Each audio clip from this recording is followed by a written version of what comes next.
दीजिए, फिर 2 का दिया आपने, फिर 2 का दिया और फिर 3 का।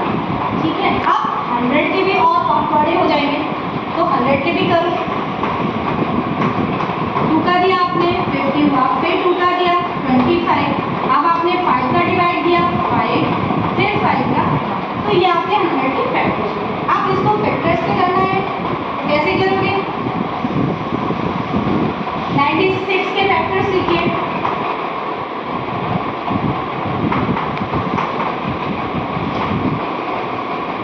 फैक्टर्स हो गए इंटू 3। आप 100 के कितने थे?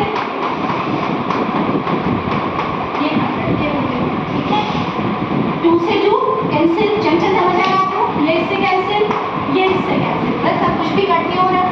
2 2 जा 4, 3 जा 12, 5 5 जा 25। तो इसका लीस्ट आंसर क्या आ गया?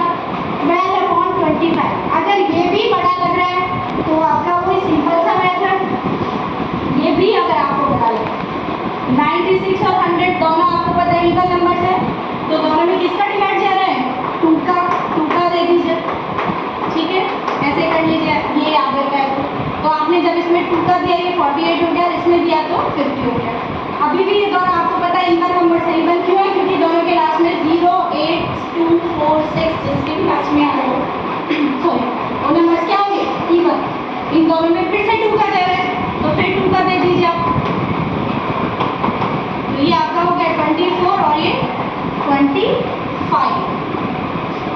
दोनों में डिफरेंस आ रहा है ना। हम वहाँ पे 8 2 स्किप कर रहे थे, 8 2 बच गया था ना, तो यहाँ पे 24 है। ठीक है, समझ में आ गया यहाँ तक? ये इसका लिस्ट आंसर। ठीक है, समझ आ गया बेटा? हाँ पूछो।